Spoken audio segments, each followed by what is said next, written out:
What's up, YouTube? C-Doug here, back with another video. Today we're going to be getting into POV high and tight, pretty much. So here we go. Let's get right into it. Right now I got my zero guard closed on my JRLs. Then right here, after I did the zero closed all the way up, we're punching the hard line right at the bottom of the C cup, or no, taking out the C cup and punching that in all the way along the head. Make sure you guys get a really good debulking clipper that cuts close. These ones cut close, but they don't cut that quick. So I actually just got the Instinct version of the Stylecraft trimmers. Absolutely love them. Highly recommend. Man, I just hope everyone's doing well, enjoying these videos I'm posting. I want to start doing this way more consistent. I actually started dedicating one day on my week just for content, and actually hired a videographer and everything. I still do the editing and voiceovers, of course, but really want to knock out this content and start picking up some traction with this stuff, because I feel like it's an avenue I'm not really maximizing like I should be, honestly. So here we are trying to maximize it. Make sure you guys also like, comment, and subscribe, please. It would literally mean the world to me. My goal is 1,000 subscribers, and right now I think we're at 346 currently. So, but here I am grabbing the full shaver after I grabbed the trimmer.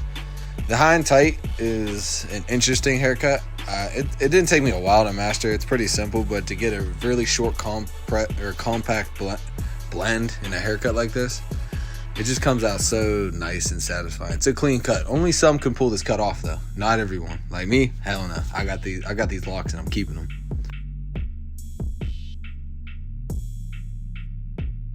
But when you're fooling people out, you want to make sure you get all the hair, and meaning like go in the direction against the hair. As you can see, I'm going left, right, folding the ear down, not just going up and down.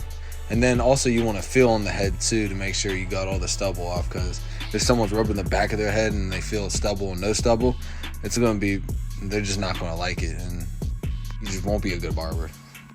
And always make sure you do this before you get into the fade. If they have a beard, if they're not getting the beard done, just fade out the top, please. Just don't be lazy. Just fade it out.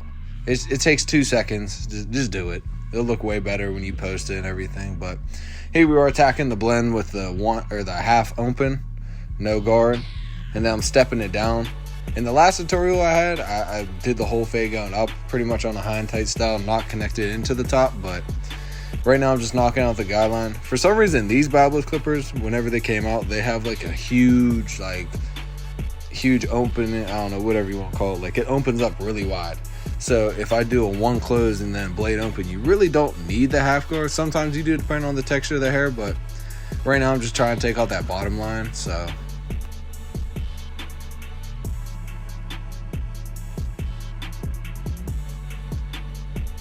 and always when you do the one side, just do it on the next. This is how I usually cut in the shop. That's why I really like filming these POV angles. I really don't have to change how I cut hair, and you guys still get the full angle of what I'm doing all the time. So yeah, if I record one side at a time, I would have a camera just sit there one half, but I don't know, I feel like I would fall really far behind and not really get anything done during the day. And this cut was filmed at like 6:30 at night, so I've been there since like 9 or 10 in the morning, and I was definitely just trying to get out there. But right here for safety, I did throw on the half guard because it wasn't blending out completely. And sometimes I'll stretch the half guard close up into the one closed and just make the blend come out more flawless.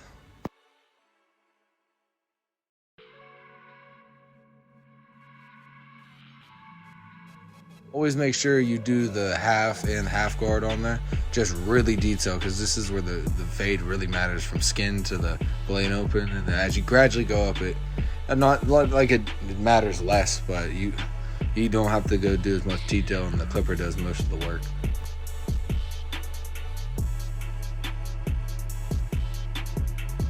And as you can see, that thing coming out blurry. As you can see, a little dark spot though, but we'll get that at the end, don't worry.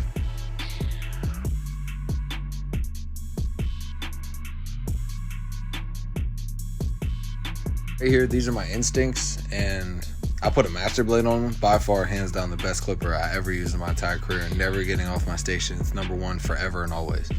But I definitely highly recommend get this. Sometimes when I go in with one clipper, I attack with a different clipper. I don't know what it does. Maybe it's mentally, psychologically, but it just blends it out and details it a little bit better.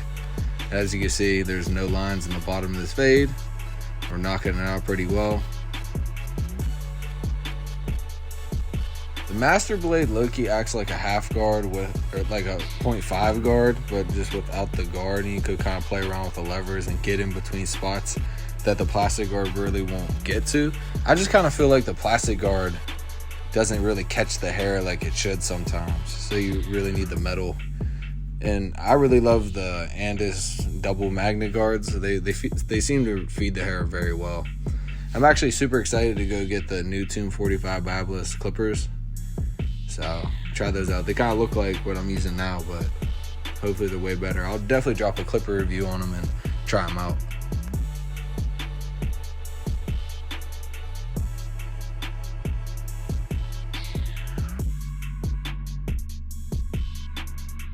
As you can see, my client has a dark spot right there. I definitely get that out towards the end, but right now I'm just trying to focus on the transition and blend coming straight off his head. Here I am with the one guard open, looks like, yeah, open. And we're taking out the darkness. Like it's too much, it's of a harsh transition. I want this to blend so seamless. See, make sure I get all the loose hairs out of the fade and everything. Here I am doing clipper over comb. His hair at the top of his crown tends to come into a point. So you just want to whack that down. Most people will call this, like I call this usually crown killers, but on these type of cuts, people like it really tight and like a very, very clean look. So in this situation, you would take it off, but always ask your client. Always got to make sure that hair doesn't stick out farther than the fade underneath of it. It would be a really choppy, bumpy fade. Make sure you always look at your fades from different angles. Don't ever look at it straight on. Or I always move around the chair like in so many different angles, probably like 8 to 10. So don't ever be afraid to like move from a spot or move them or have their tilt their head a certain way, because you got to look at it from all angles to be able to give them the best cut you could possibly give them.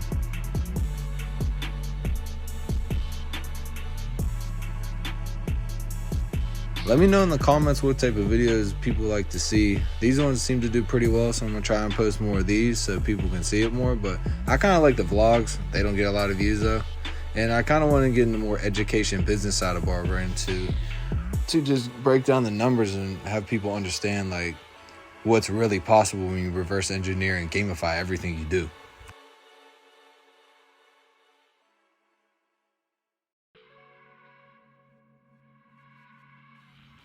Yeah, but pretty much right here, the blend is completely done. I'm just detailing it up, seeing little lines that didn't get out while I was cutting it.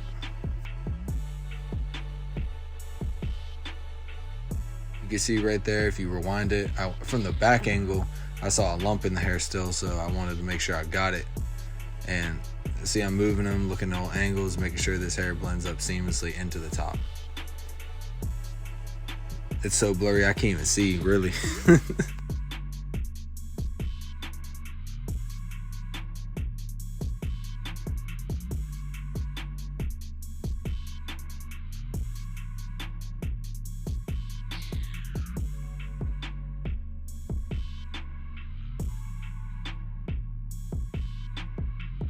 Also in the comments, if you're a barber, please put like your top 3 favorite clippers you use. My top 3 brands are definitely Babbless, Stylecraft, and I could put Andis up there. I don't really like Wall. I'm not a Wall guy at all. I don't know. They just, when I first started using them, they were cool, but as I got better and then notches became a thing, I got rid of the floating lever instantly. Don't get me wrong, I still have a floating lever in my station. I use the Oster Fast Feed cordless, but yeah, there's a time and place for that, but I'd rather use notches all day. They're 100% better, more efficient, everything.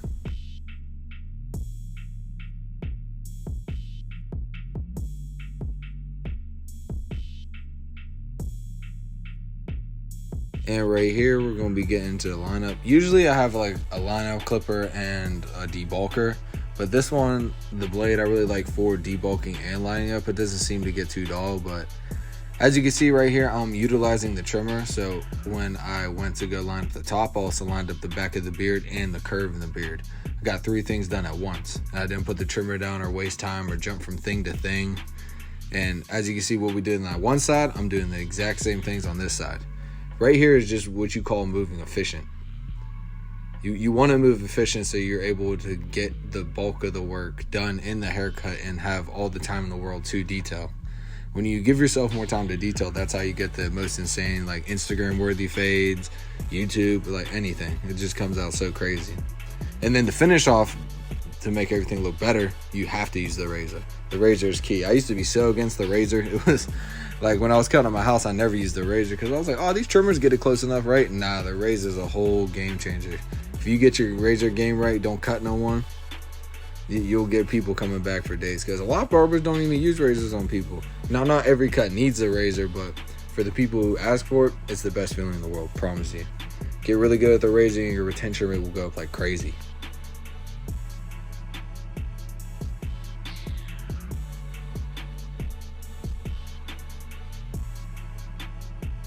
Me personally, I like my lines looking a certain way. That's why you see me hitting the curves, or you can see little bumps in the line. I don't like that, and majority of my clientele is cool with me giving them not so much of a cosmetic look, but more of like a sharp, crisp swoop. Now, some will tell me don't make it too sharp, and then I make it more tailored to them. But a lot of people like the way I give their beard line, so. I gotta say though, razor work gotta be top 3 favorite parts of a haircut, hands down. It's just something about putting the work you just did in a picture frame. I don't know, it's just so satisfying.